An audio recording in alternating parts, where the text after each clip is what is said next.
Puesto 1, puesto 3. Afirmativo.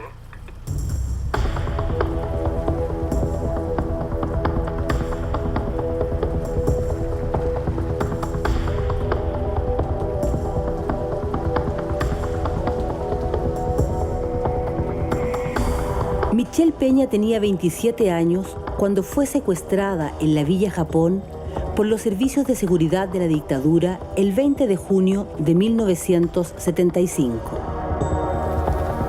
El pronóstico del tiempo anunciaba que ese viernes, el último día de otoño, sería frío y nublado con llovizna ocasional. El termómetro marcaría para la capital chilena una mínima de 6 grados y una máxima de 15 grados. El horóscopo de Michelle para ese día señalaba, curiosamente, lo siguiente. Leo, mejor trabaje detrás de bastidores. Sea discreta. No revele todo lo que sabe. Su rutina podría ser rota. Canal 13 tenía programada JJ Juez, la teleserie de moda. Julia, no se suele perseguir a una persona de esa forma. Salvo a la policía. Y en la película del viernes de Canal 7 exhibirían Blanco en movimiento. A casi 2 años del golpe militar, Chile vivía entre la rutina de la superficie y el horror subterráneo de la maquinaria represiva, que se había puesto como objetivo prioritario la destrucción de las cúpulas de los partidos de izquierda que trabajaban en la clandestinidad. A la cabeza de esta siniestra empresa se colocó la Dirección Nacional de Inteligencia, DINA, creada en enero de 1974 y que ya durante ese mismo año había logrado impactar de manera importante al movimiento de izquierda revolucionario MIR.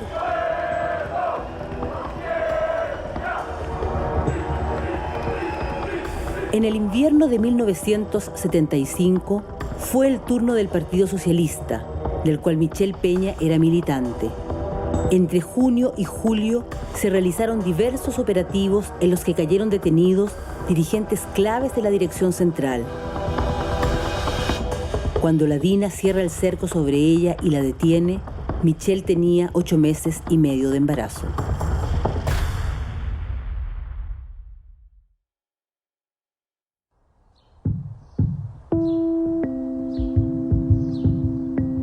Yo soy su tía, muy cercana a ella. Michelle es hija de mi hermana. Cuando tenía 16 años, somos refugiados españoles. Vivíamos en Francia al inicio, en Saint-Pierre-du-Champ, y mi hermana tuvo Michelle en Toulouse. A partir de ahí fue una vida muy dura para mi hermana, porque estaba terminando la Segunda Guerra Mundial, donde se sabe que Europa estaba en la indigencia total. Madre soltera, hija de republicanos españoles, refugiados, y además de un niño de clase bien, de un burgués bastante acomodado, de un pueblo pequeño, de un niño bonito. Eso es muy difícil. Tanto así que mi padre le hizo juicio se llamaba Rogelio, le hizo juicio, estas cosas locas que tenía mi padre, le hizo juicio y lo ganaron. Pero mi hermana no aceptó, dijo que no lo necesitaba, que había soportado varias afrentas y a ella no le importaba. Yo iba, la sacaba a un parque que había muy bonito, que se llamaba el Grand Rond, y me ponía a leer y ella jugaba, pero era tan atrevida de chica que peleaba con medio mundo. Y un día le pegó un solo mordisco a otro niño que no le gustaba y se armó una feroz pelea en el Grand Rond. Hasta el año 50, cuando hubo una gran represión hacia los españoles refugiados de izquierda, Y entonces mi mamá, que tenía una hermana en Chile, que había venido con el Winnipeg, les dijo que nos viniéramos a Chile. A pesar de que mi padre no quería llegar a Chile, porque él sentía que si venía a Chile se alejaba de la lucha, nos vinimos a Chile con Michelle de 3 años. Mi padre es español, de un pueblo pequeño que está cerca de Madrid, que se llama Masegoso en Tajuña. Él es hijo de unos campesinos, pero campesinos con, o sea, no pobres, sino que campesinos con tierras. Pero a él nunca le gustó la tierra. Entonces se fue a Madrid a trabajar. Y prácticamente casi lo desheredaron. Pero tenía otras ideas, él entró a trabajar como panadero. Hacía unos panes muy ricos y además entró al Partido Socialista en la Casa de Campo. La Casa de Campo es como si dijéramos el Parque Cauciño. Es un lugar privilegiado en Madrid. Y ahí entró al Partido Socialista, entró al sindicato de panaderos. Y cuando empezó la guerra civil, bueno, mi padre se metió, por supuesto. Mi madre lo seguía y nosotras dos siguiendo. Cuando ya se rindieron los republicanos, a los hombres los tomaron por un lado, los llevaron presos a unos campos de concentración en Francia y las mujeres y los niños pasamos la frontera. Para ella fue terrible y nunca lo pudo superar. Hasta el día de hoy no lo ha superado. Tanto así que hasta se le puso el pelo blanco. Y ella tiene un temblor muy grande que no sé a qué se debe, si es nervioso, pero ella nunca pudo superar eso. Bueno, para ella fue más que traumático.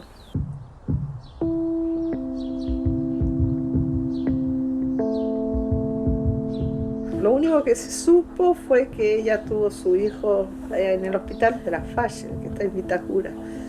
Nunca se supo si ese hijo vivió o murió y que de ahí la pasaron detenida a Villa Grimaldi y de Villa Grimaldi desaparece. Ya no se sabe nada más.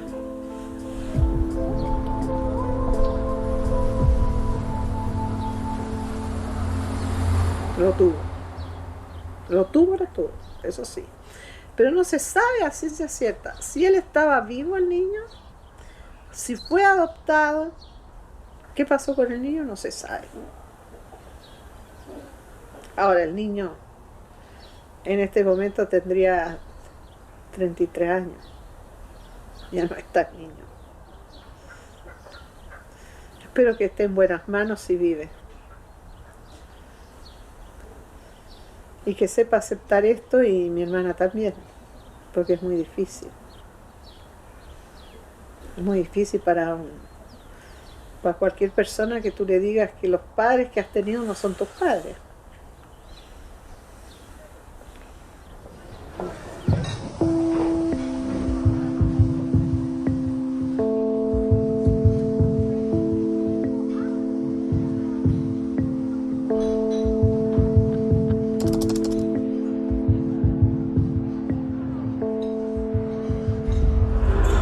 Mi hija tenía 1 año más que yo, era un niño de muy buena situación, pero eso no lo miré yo a la hora de verla, sino que me enamoraba y yo quedé embarazada. Pero yo no sabía que estaba embarazada. Y en Toulouse había un hospital que se habían hecho los rusos para nosotros, para los refugiados españoles, el hospital Varsovia en Toulouse. Entonces mi mamá me decía, ¿pero qué vomitas tanto? Ah, mamá, no sé por qué vomitaré y por qué me desmayo. ¿Por qué será? Le decía yo. El médico me dijo, ¿no sabes lo que tiene? Le dije, yo no tengo ni idea qué es lo que tengo. Estás embarazada, vas a tener una guagua. No una guagua, vas a tener un niño. Guagua no se dice. ¿Qué tanto? Dije yo, se me cayó el mundo. ¿Pero qué le iba a hacer? Pues ya estaba hecho. Verdaderamente éramos dos niños. Él tenía yo 16 y él 17. Mi papá y mi mamá me empezaron a hacer la vida no imposible, pero más o menos imposible, porque me levantaba, empezaba la historia.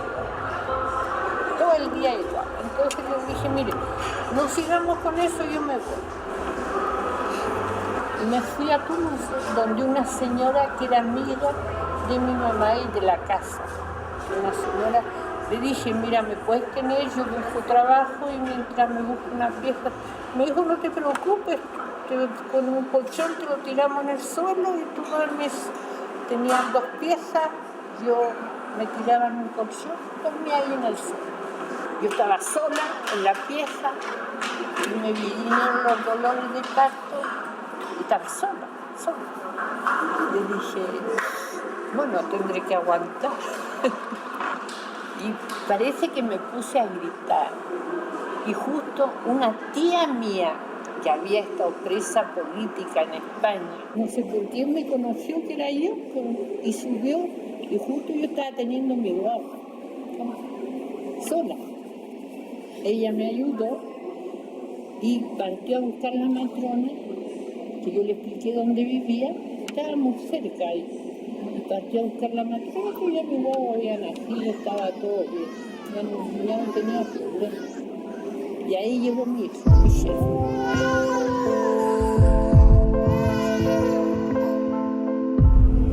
¿Será mi nieto? ¿Tú has visto la foto? Sí. ¿Y crees que puede ser mi nieto? ¿Estás segura que es mi nieto? Dime de frente.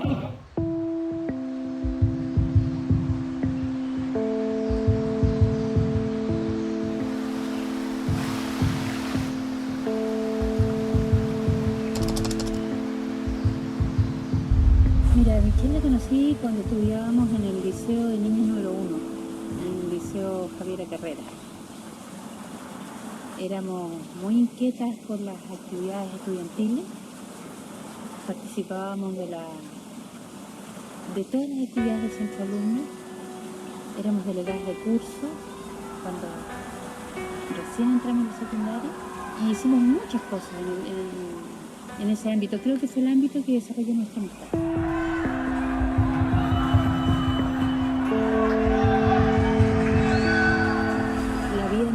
En aquellos años era muy intensa, era muy valiosa también desde el punto de vista intelectual,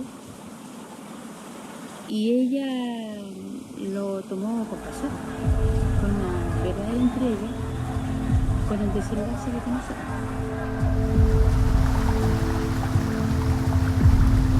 Nosotros fuimos aquella generación de jóvenes que soñó una sociedad y que tuvo en la mano la posibilidad de construirla. La verdad es que el golpe militar fue, en ese sentido, para nosotros una doble brutalidad.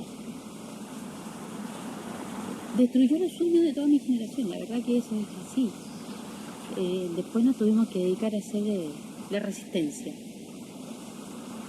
¿no? Resistimos todo lo que pudimos después, pero nuestros sueños fueron destruidos.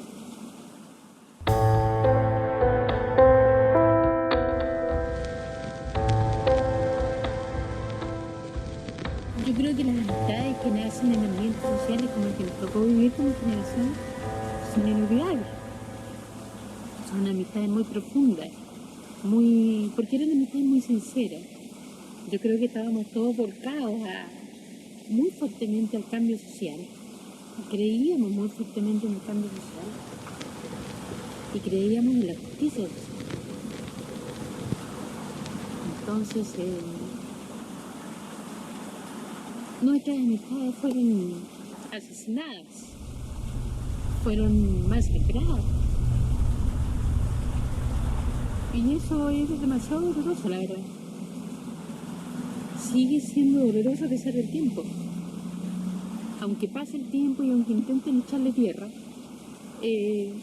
yo creo que no solo para mí, para mucha gente sigue siendo una vivencia que es de hoy. Es como si todo hubiera ocurrido ayer nomás.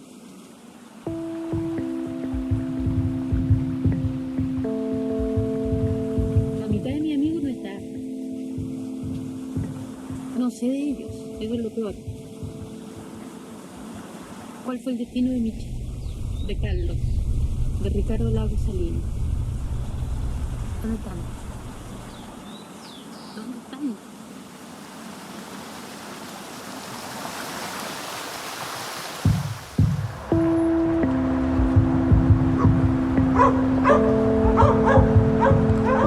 Sería el primer detenido desaparecido vivo, por decirlo así.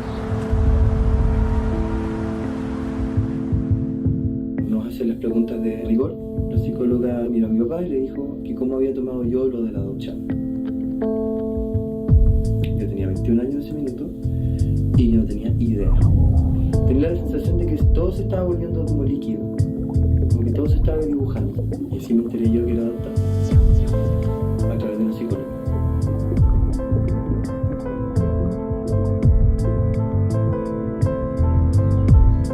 El primer acercamiento más que el tema de derechos humanos fue el tema de mi procedencia. Entonces Natalia, y lo había hecho antes una amiga también, Romina, me habían cuestionado acerca de si a mí se me había pasado por la cabeza alguna vez averiguar quién era mi papá, una vez que yo me entero a los 21 años. Entonces les digo que no, la verdad que nunca me llamó la atención averiguar nada, ni nada. Entonces Natalia se empezó como me empezó por su cuenta a averiguar, ¿cierto? A buscar por aquí y por allá durante un tiempo, a lo lejos, sí, tampoco se dedicó, pero en algún momento nada, pues ella tuvo que tomar una abogada, y esta abogada tenía que ver con derechos humanos, que es Raquel. La tomó por otros motivos personales, y resulta que un día conversando con ella, se encuentra con que ellos están buscando al hijo de Michelle Peña. Y ella les empieza a contar acerca de mí, que estamos trabajando juntos. Y a la Raquel le hace clic algunas cosas, algunos pequeños detalles. Mi edad, qué sé yo, la fecha de nacimiento, algunas cosillas. La manera en la cual me adoptaron y todo el cuento. Entonces le pide una reunión conmigo. Y ahí Natalia se me acerca y me dice que existe esta posibilidad, que los elementos que existen hasta ahora apuntarían a que podría ser, que yo calzaba, ¿no?, dentro del margen para que fuera hijo de Michelle Peña y Ricardo Lagos.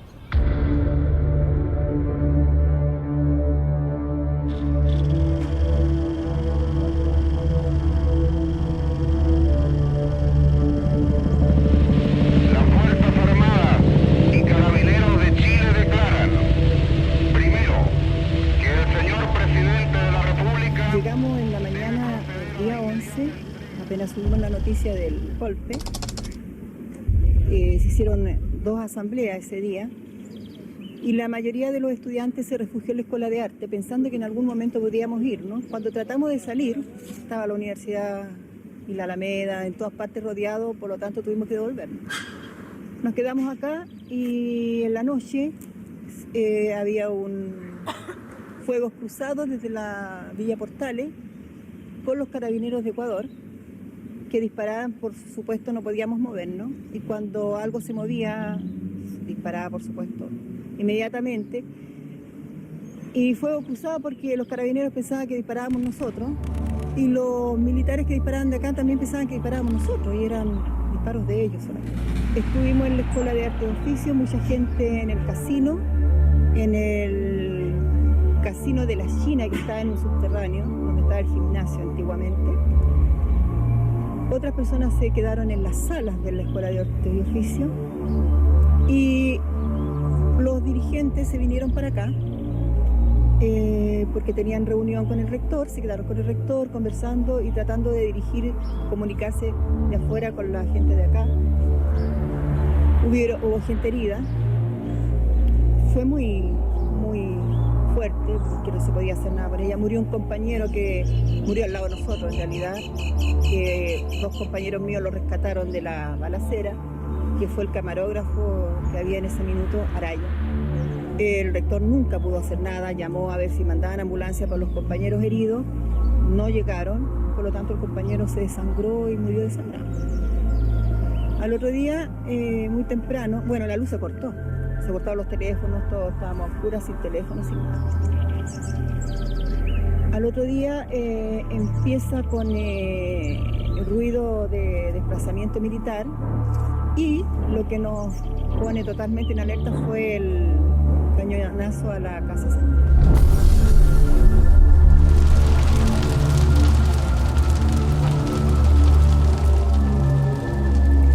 Posterior a eso, los militares se dirigen a la Escuela de Artes de Oficio y de ahí nos sacan. Yo estaba en el casino de la China en el subterráneo. Ahí estaba Juan Carlos Ruiz, que él fue pololo, él vivió con Michelle, fue compañero de Michelle. Él salió en un momento al casino a ver si podía traer algo de té, café, qué sé yo, y cuando venía de vuelta iban entrando los militares y uno de ellos se apresta a tirar granadas por una ventana y él empieza a gritarle al militar: oye, hay gente joven, no tan suave, hay gente joven, no puedes hacer eso, vas a matar gente inocente. Y el militar sacó la granada y no la tiró.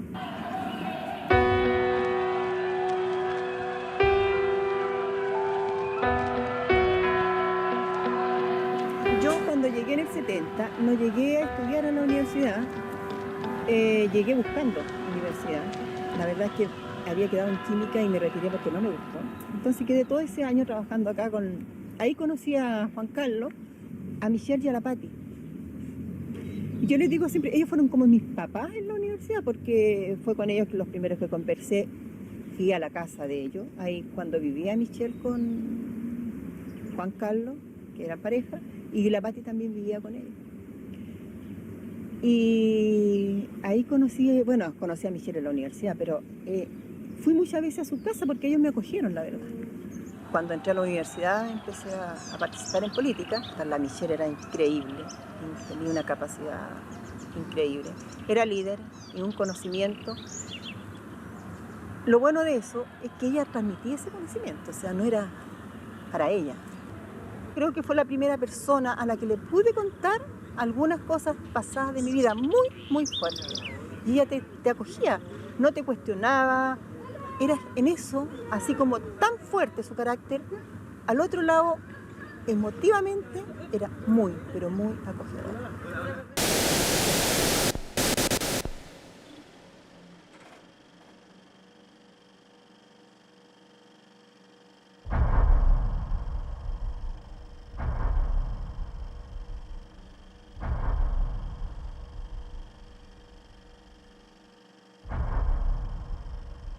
Entre el 3, el 4 y el 5. El 2.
Peña es parte de una operación represiva y de exterminio desarrollada por la dictadura a través de ciertos hombres, miembros de la DINA, ubicados en la Brigada Purén, y dentro de la Brigada Purén un grupo, yo diría, vinculado directamente a la represión del Partido Socialista.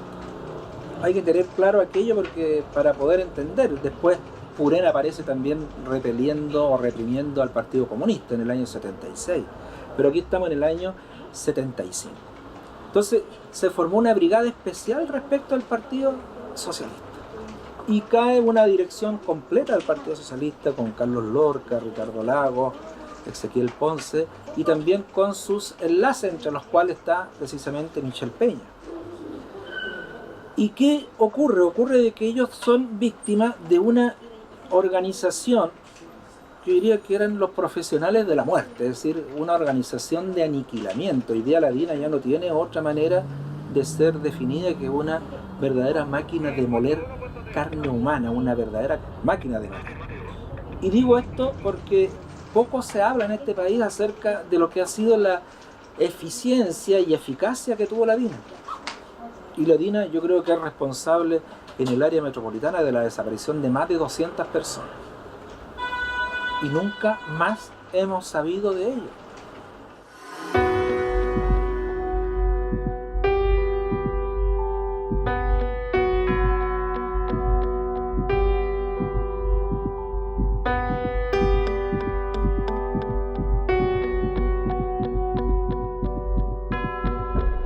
Cuando hay una institución con ese alto grado de eficiencia, que todavía no podemos encontrar los cuerpos de las víctimas de la DINA, yo creo que eso explica también las complejidades de la investigación. El equipo represor del Partido Socialista en el año 75 fue encabezado, ¿verdad?, en la parte operativa, concreta, en la aprehensión, en los secuestros, por un oficial de ejército que se suicidó, que es Jorge Barriga Muñoz. Se suicidó hace 2 años y así se nos fue otro vínculo con esta causa que tampoco ya vamos a poder investigar porque ya no puede hablar esta persona. Pero todos los caminos apuntan precisamente a Barriga Muñoz y por supuesto que Barriga Muñoz es parte de una cadena del mando donde tendrá que responder Contreras como jefe de la DINA, tendrá que responder probablemente el señor Iturriaga como jefe de la Brigada Purén y también debiera haber respondido el señor Barriga Muñoz como jefe del equipo operativo. Ella vivió al borde del peligro durante un largo tiempo porque precisamente trabajaba con Ricardo Lagos y eso implicó que juntos corrieron los riesgos de la clandestinidad tras una acción, una cacería pero permanente, una cacería que no tenía término y que yo creo que en eso también es otro éxito de la DINA. Logró descabezar no solo la dirección del Partido Socialista, sino que después lo hizo con 2 direcciones consecutivas del Partido Comunista. Y antes lo había hecho con las directivas del MIR, o sea, alta eficiencia, un alto rendimiento, y dentro de ese alto rendimiento uno tiene que achacarle entonces el hecho de que todavía no podamos establecer dónde están las víctimas de la DINA.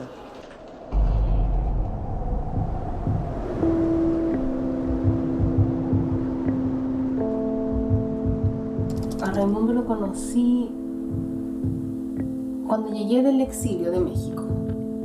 Lo conocí en Santa María, él tenía 11 años, yo tenía 12. Y nos hicimos amigos, en realidad era el único niño que había, entonces había que hacerse amigo, Y después yo me cambié de casa, entonces ahí nos perdimos y me lo reencontré en el Arcis, estudiando teatro, en el primer año. Y ahí, bueno, ahí nos hicimos amigos inmediatamente, o sea, fue como que siempre había un contacto así fuerte, poderoso con él. La carrera duró 4 años y durante esos 4 años fuimos amigos. Él pasó en ese periodo por varias crisis, se enteró de varias cosas de su vida en ese minuto y me las contaba a mí.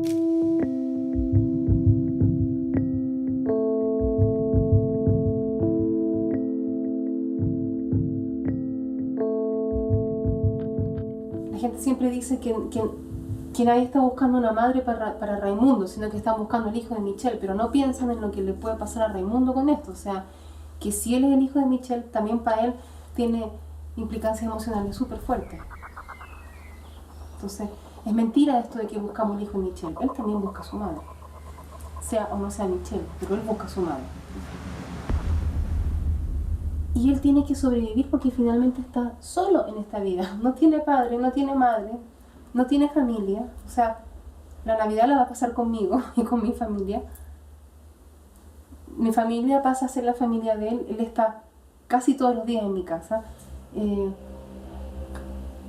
Él tiene que encontrar estrategias de sobrevivencia. Entonces no se puede derrumbar y ponerse a llorar como un niño. No puede hacerlo, aunque la gente lo critique porque no lo hace, pero yo entiendo que no lo haga porque él está solo. Entonces si él se derrumba, ¿cómo se va a levantar? Él tiene que tener esta contención emocional para poder seguir adelante en todo lo que le queda de vida. Es muy difícil, sea o no sea el hijo de Michelle. Si no fuera, también a él le queda esta tremenda interrogante de dónde vengo yo. O sea, básicamente una intuición en un comienzo, no hay ninguna prueba, no hay nada concreto que indique que efectivamente la cosa es así. Esto además tiene que ver con el trabajo que estábamos montando con Natalia, ¿no? Cuerpo Quebrado. Entonces, de hecho el trabajo tiene muchísimo que ver. Habla acerca de 3 mujeres que tenían desaparecidas, una de ellas Michelle Peña. Entonces, o sea, por ejemplo, el tema yo no me lo he sacado todo el rato de la cabeza.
Recuerdo haberla visto a ella y a la pareja de él, el esposo de barba, joven, bajito. Me vinieron entonces a pedirle de que las autorizara a pasar a la casa porque se temía de que pudieran haber explosivos en la casa.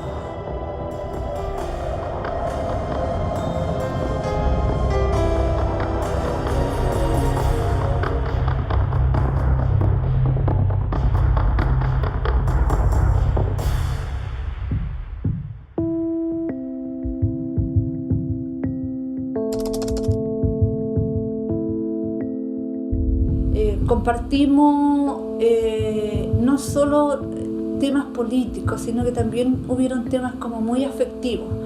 Ella me cuenta en una oportunidad, nosotros vivíamos separadas en términos de casa, pero muy aclarados, por decirlo.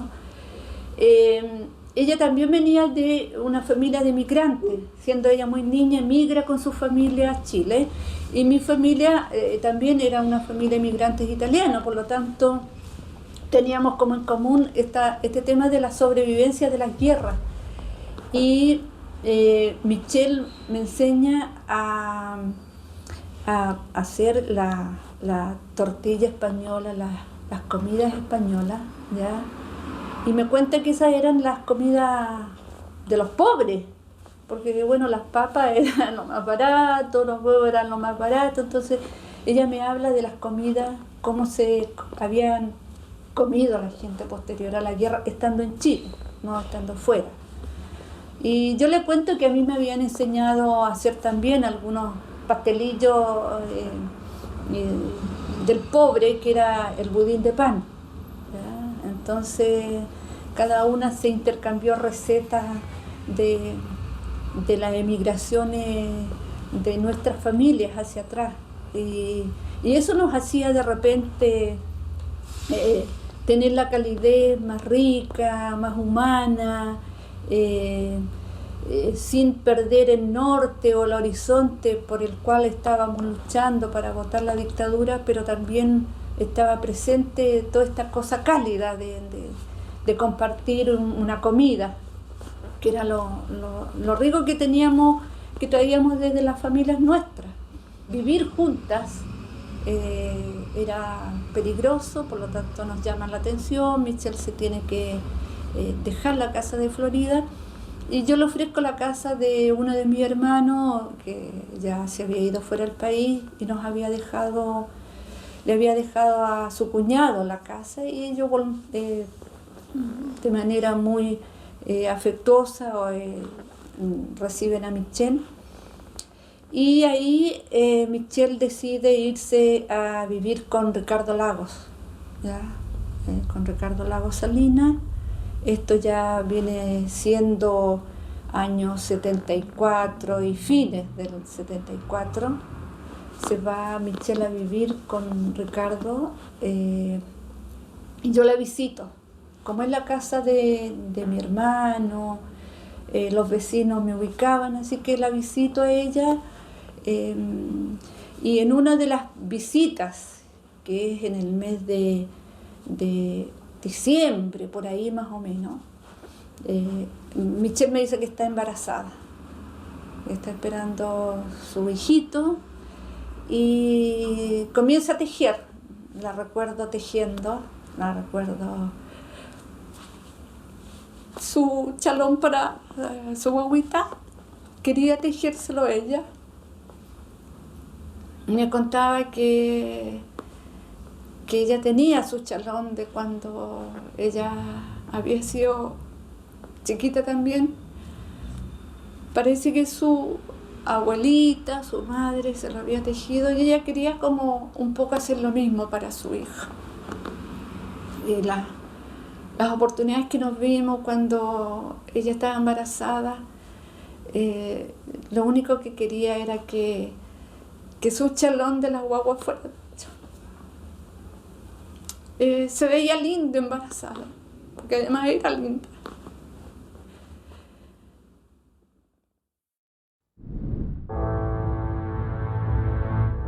No era fácil enfrentar, en términos de un montón de cosas, el hambre, el frío,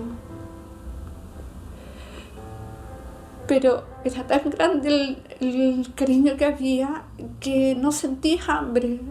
Ibas a un encuentro y si tenías que caminar a pie, como me tocó con la Michelle una vez en un temporal de lluvia, que caminamos esta misma calle de aquí, Santiago Centro.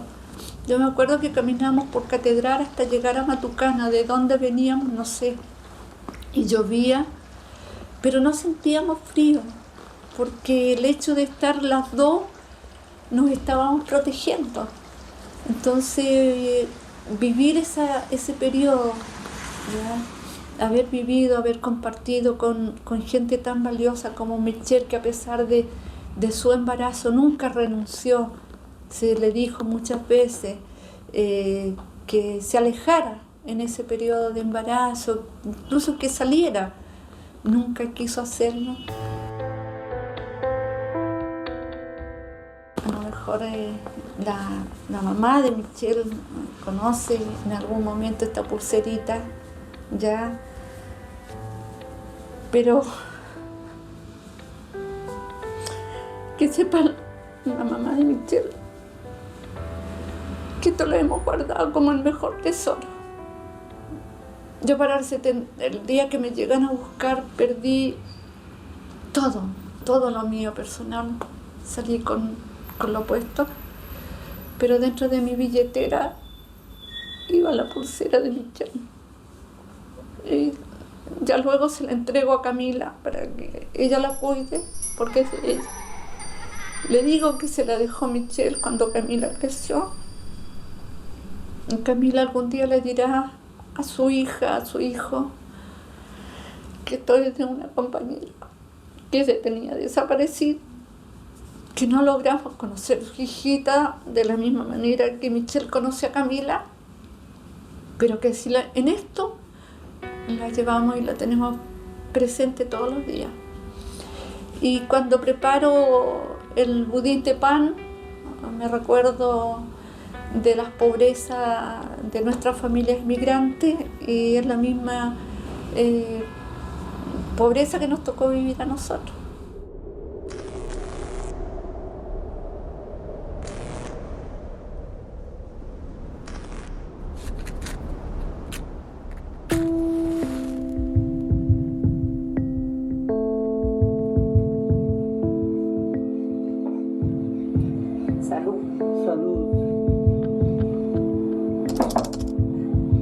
Yo soy Lailín, me llamo Ailín Griffith, tengo 58 años, estudié en el Liceo 1 y ahí conocí a Ana Michelle, con la que participamos desde Primero Humanidades en el centro alumna del liceo. Era tiempo combativo, era el tiempo de gobierno de Eduardo Frei Montalva. Nosotros éramos unas jóvenes de izquierda en ese tiempo y organizamos muchas cosas interesantes en el liceo de esa época. La Michelle era un año mayor que yo, una generación mayor que yo, pero igual teníamos una cercanía que era transversal a los cursos. Fumábamos juntas en el baño del colegio, en los patios, qué sé yo, participamos de todas las actividades culturales del colegio y política. Nuestra directora era una mujer espectacular, era la Marina Silva Schnake, socialista, y ella impulsaba mucho este tipo de cosas en el colegio, de teatro, de música, de arte en general, y nos alentaba en la organización política.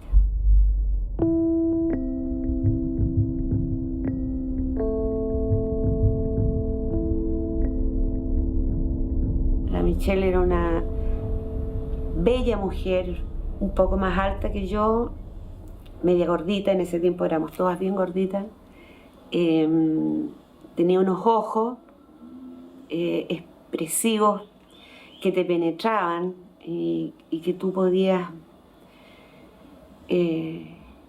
leerle sus pensamientos en sus ojos, y yo creo que ella leía los de uno también. Y tan importante eso, esas personas que han grabadas para siempre. A ella se le podía leer su alma. Tierna, cariñosa, de abrazo fuerte. Ella era una mujer muy, muy fuerte, y malas pulgas también. Cuando se enojaba se ponía muy roja, los ojos se le salían hacia afuera, y tenía una particularidad muy especial, que se le movían las aletas cada vez que se enojaba de la nariz, cosa que yo nunca he vuelto a ver en nadie más.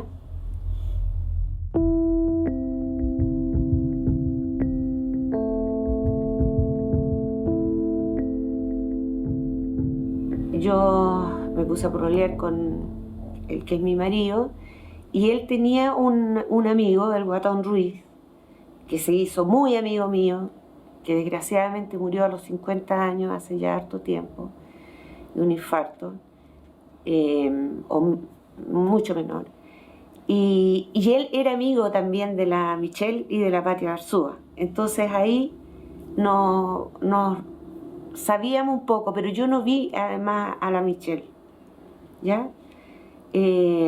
Porque yo después después del golpe, nosotros escapamos, ¿no?, dentro de Chile, y volvimos a Santiago, y ahí es donde viene el asunto de mi reencuentro, mi último encuentro vivas, porque encuentros tenemos siempre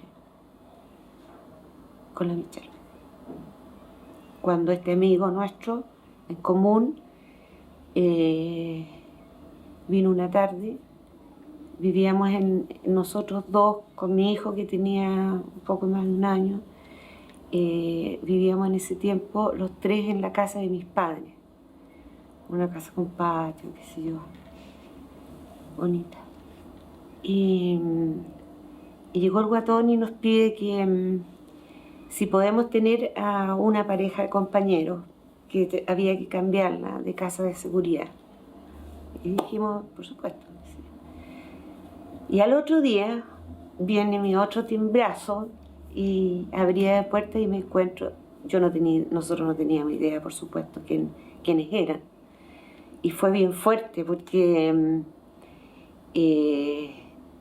abro la puerta yo y estaba ahí la Michelle, ¿ya? Guatonita, sí, muy gordita, y con Ricardo Lagos, al que yo no conocía, ni tenía idea que estaba emparejada con él, nada. Y bueno, y ese tiempo yo no te puedo decir cuánto tiempo fue, porque es de esos tiempos que no tienen tiempo, que son infinitos en los recuerdos. Y bueno, a lo que nos dedicamos con la Michelle fue nada más que a cobijarnos.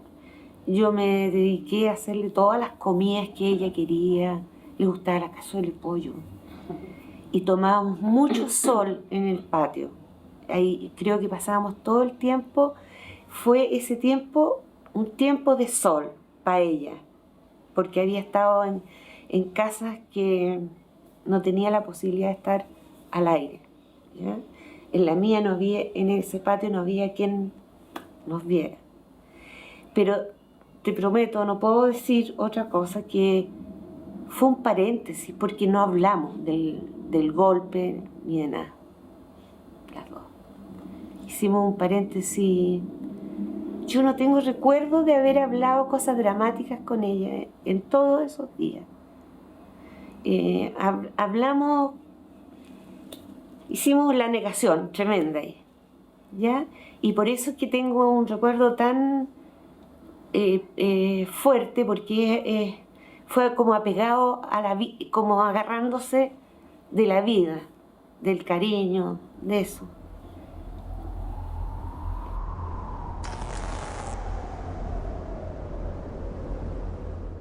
Es un premio para mí, una cuestión súper emocionante pensar que los últimos días que estuvieron vivos, estuvieron en una casa con sol, en una casa con comida, no exquisiteces, pero con un home, con un hogar.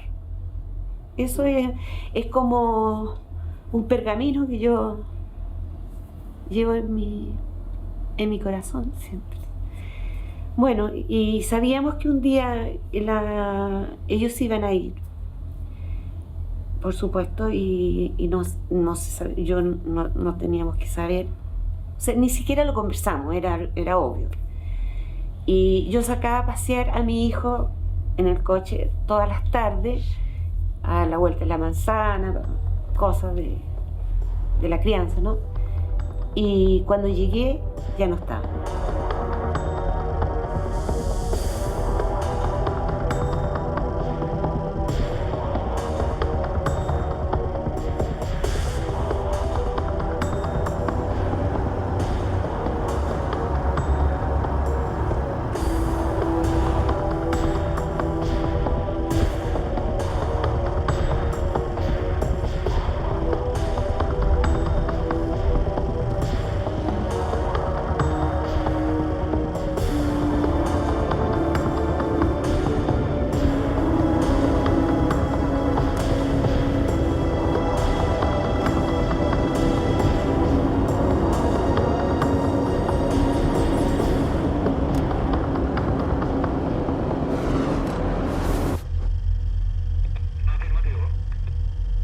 Luego llegó mi marido, comimos, qué sé yo, y nos acostábamos, qué sé yo, en fin.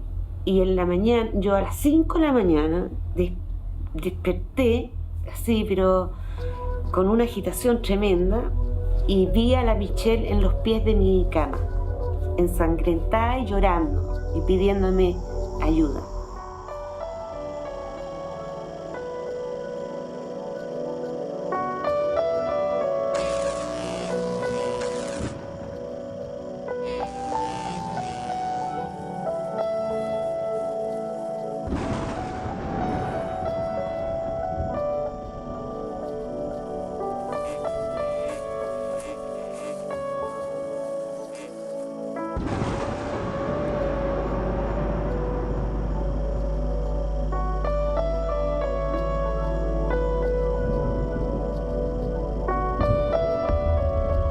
Y yo me puse a gritar porque era una cuestión tremenda. No había tenido yo nunca una experiencia así. Yo muy ignorante de ese tipo de cosas. No tengo prejuicios, nada es más, ahora creo que existen ese tipo de cosas. Y bueno, y con los gritos míos despertó mi marido, qué sé yo. Y fue... Ese es un recuerdo terrible, porque yo la veía ensangrentada, llorando y pidiéndome ayuda. Como a las 8 de la mañana llegó nuestro amigo Guatón y nos dice que fue él a la casa de seguridad donde se trasladaron esa tarde, y habían quedado de acuerdo que iban a poner una señal si él podía entrar. Y estaba puesta la señal. Y él entró y estaba el desparramo más horroroso. Y ya ellos no estaban. Y ahí se perdió el rastro.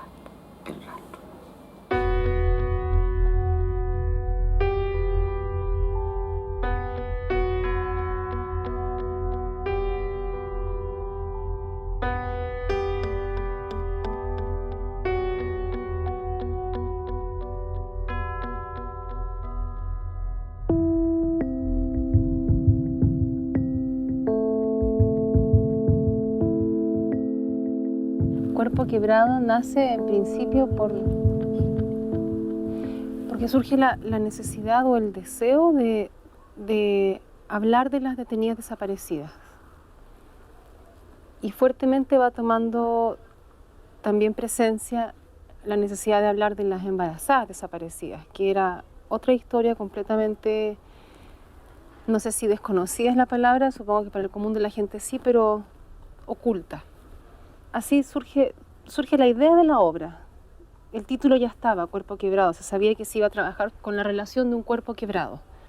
Pero básicamente la obra va tomando el cuerpo de Michelle. Vamos a la Villa Grimaldi, hablamos con sus mejores amigas, buscamos objetos que haya podido tener, vamos viendo los enlaces en su historia. Y así va tomando más cuerpo esta obra. En la investigación de qué fue lo que le pasó a Michelle Peña y a las otras dos mujeres, Reinalda y Cecilia Labrín, se iba viendo también a nivel del cuerpo, cómo eso se podía trabajar en la obra. Y por supuesto había que leer mucho, había que empaparse mucho también emotivamente para poder pasar esa información al cuerpo y del cuerpo a la escena. Ese es como el gran vínculo que nos une a todos en ese momento.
¿Quién es Bambi? Bambi es un personaje que nace en la escuela de teatro, en la que estudié en el Arcis. Nace por un examen que tuvimos que hacer en tercer año. Y resulta que habían muchos personajes femeninos en la obra. Entonces ese año quise postular a ser un personaje femenino real, por decirlo así. Y me dejaron haciendo uno, pero estaba inserto en un grupo de comediantes, ¿sí? Entonces, tuve que desarrollar un papel lo más femenino posible. Que no fuera un travesti, ¿me entiendes? Como una caricatura.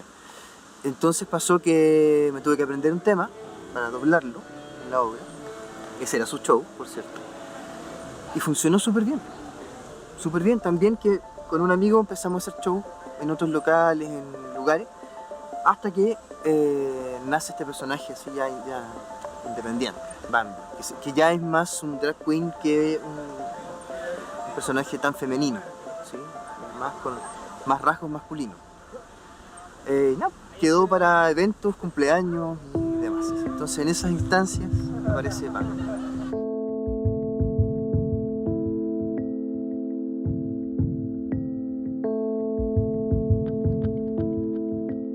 Estaba en el corazón de la Michelle y en el de él, ella, muy profundamente. Él pensaba que la guagua estaba viva, la buscó por todos los rincones y él hasta el día que murió pensó que esa guagua estaba viva. Y yo no.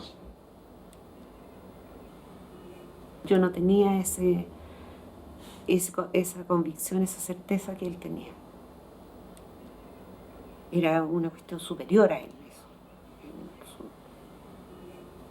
Era un guatón muy pasional, muy afectuoso, muy cariñoso y era algo que te transmitía así fuerte.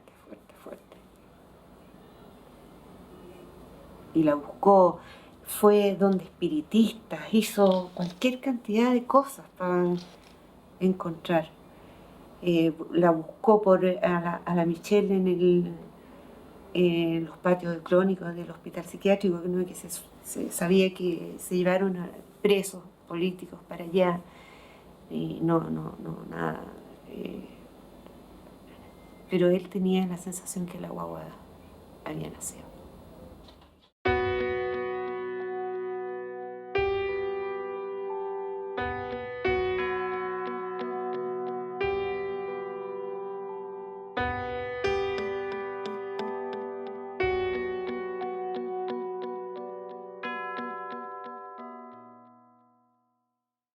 Mi papá estaba fallecido desde el 2004 en el fondo, cuando murió mi mamá. Nunca más se cuidó, nunca más hizo nada, no tenía ganas de hacer nada en el fondo. Ya todo era como, bueno, hay que levantarse porque hay que levantarse, no porque haya algo que hacer. Y nada, pues eso, que lo echo de menos, harto. Pero que sé también que está más tranquilo nomás, ¿cachai? Mejor que acá. Aquí está buscando el momento de irse en el fondo, también. Sí, cuando estaba mi mamá el último tiempo estaba, por ejemplo, ya no tomaba, estaba como súper bien. Pero de que ella murió, era fijo, viernes, sábado. Sí, ebrio mal. Entonces, alguien de 70, no, como que ebrio por la calle, no me cuadra mucho, ¿entendí? Entonces, salía con esas tallas.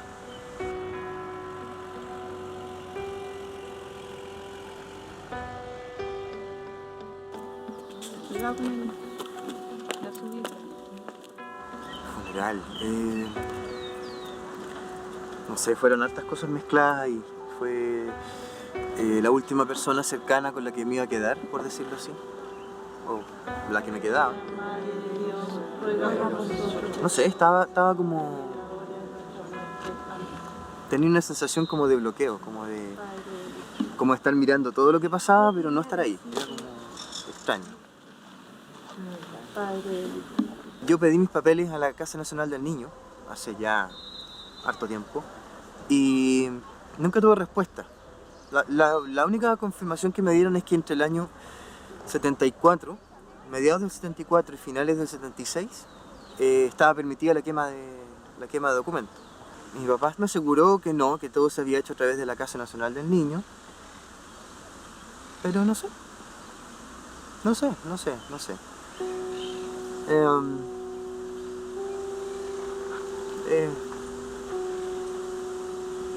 No sé, confuso también. Hubo dos momentos en los que pensé que podía ser. Uno fue con un examen, con el primer examen, y después por conversaciones con otras personas que tenían que ver con la situación, digamos que habían conocido a Michelle y en fin. Ahí fueron como los dos momentos. Pero el resto pasó lo que había dicho en un comienzo, que me mantuve al margen de un resultado o de una posibilidad. Siempre estuve al medio en el fondo, para no generar expectativas ni tampoco dañarme yo. Entonces, eso, fueron dos momentos en los que sí, el primero especialmente, el del examen, sí, ahí estaba, porque había una posibilidad muy alta, comparando exámenes y cosas, de que así fuera. Me distancié mucho. Nunca me contacté más, ni con Raquel, ni con nadie más de ellos. ¿Me entiendes? Entonces, fue así de frío también. Un mensaje por otra persona para contar que no. Que el examen había dicho que no.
Al momento del golpe militar, yo era periodista radial y militaba en el MIR, Movimiento de Izquierda Revolucionaria. Mi opción fue quedarme clandestina a resistir el golpe militar desde un ángulo en que yo podía hacer algún aporte, que es el de trabajar en un medio de comunicación de la resistencia, o sea, un medio clandestino, El Rebelde. Y ese fue un periódico que yo dirigí hasta el momento de ser detenida en febrero de 1975. Cuando fui detenida, digamos, era un momento de muchísima represión a la organización en la que yo militaba, y aproximadamente desde febrero del 75 hasta mayo del 75 yo permanezco en la Villa Grimaldi, siendo sometida, digamos, a torturas durante el día y durante la noche. Y soy pasada a libre plática en mayo del 75.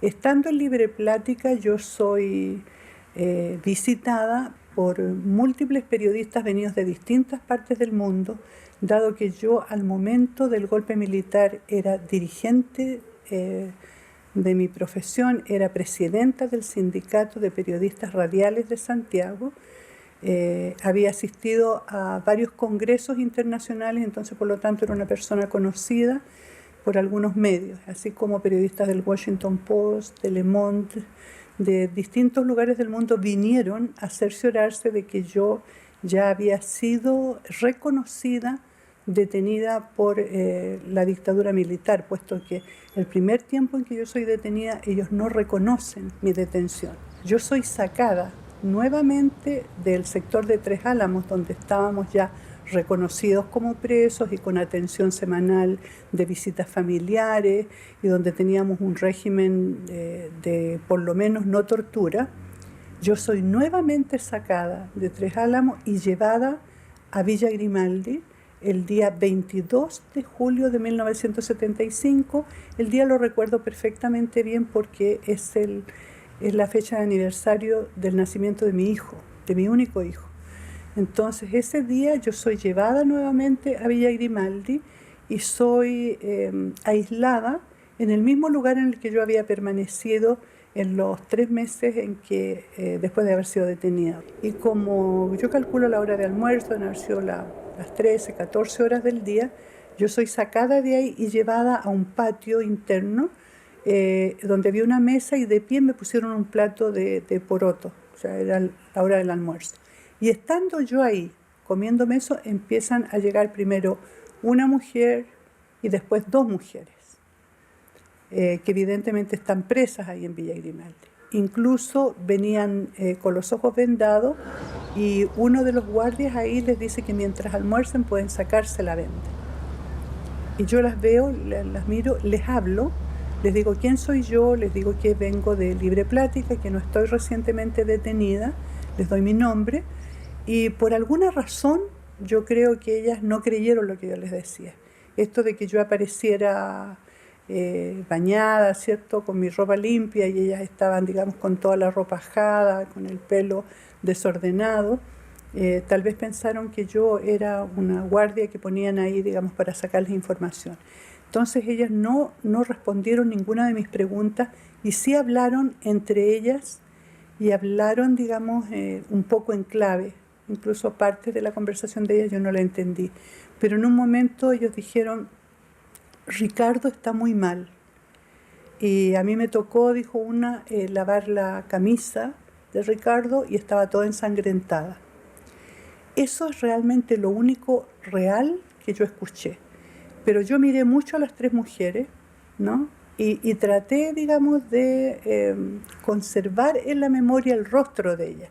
De verdad que no porque creyera que ellas iban a ser posteriormente desaparecidas, sino por una costumbre que adquirimos los presos, digamos, de que cuando estamos en lugares en que no tenemos claro por qué estamos, tratamos, digamos, no solamente de saber los nombres de la gente que ahí está, sino que también de conservar en la memoria las particularidades del rostro de las personas.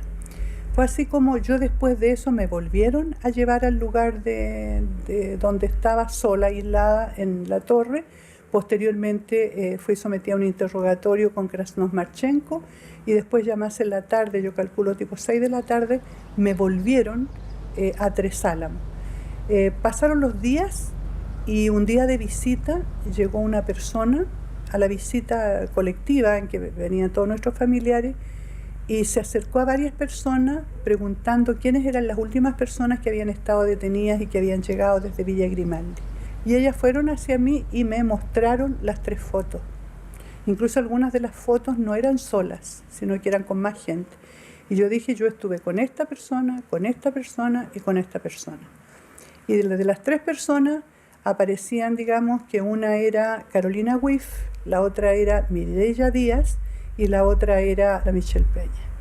Entonces, ahora, ¿cómo estaban ellas? A mí me dicen en ese entonces, en ese momento, que Michelle fue detenida embarazada y que fue detenida con un embarazo muy avanzado, prácticamente a muy poco tiempo de dar a luz. La mujer que yo vi no estaba embarazada. Las 3 mujeres estaban tremendamente afectadas, muy demacradas, muy pálidas, o sea, perfectamente bien, digamos, podría Michelle haber dado recientemente a luz, pero ellas eran las típicas personas que han sido sometidas a premios muy crueles y que además están, digamos, con mucho temor y con una sensación, digamos, de mucha tensión.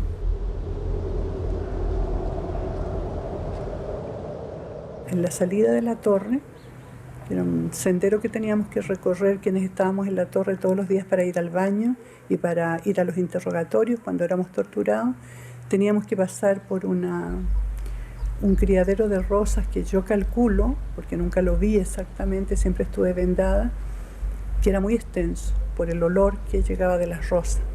Entonces era una mezcla de olor a veces a sangre, ¿no?, a suciedad y a rosas. Tanto es así que cuando recuperamos Villa Grimaldi, cuando Villa Grimaldi incluso había sido robada por Salas Wenzel, ¿cierto?, un militar, y la iba a convertir en una inmobiliaria, en un edificio, nos tomamos la villa y saltamos el muro, y estaba todo arrasado porque con maquinaria habían demolido todas las construcciones que habían adentro. Lo único que quedaba era la piscina de lo que había sido la Villa Grimaldi. Y yo recuerdo que yo estuve bien entera, a pesar de que era la primera vez que volvía a ese lugar ya estando libre. Pude mantener la calma y la tranquilidad y estaba bastante relajada hasta que vi una rosa debajo de los escombros, que había quedado una raíz, digamos, de una planta y afloraba una rosa. Y yo recuerdo que cuando vi la rosa yo me quebré y lloré, sollocé amargamente. Fue como que en ese momento sentí el regreso a ese lugar, digamos, con toda la potencialidad de dolor y de miedo que esa estancia mía ahí había tenido para mí.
La foto en blanco y negro está movida, fuera de foco, imprecisa. La silueta de esa muchacha que se asoma en esa imagen vaga es la de Michelle. Todos los muertos deben luchar contra el tiempo por su recuerdo. Los detenidos desaparecidos debieron luchar además contra la versión oficial que negaba su existencia.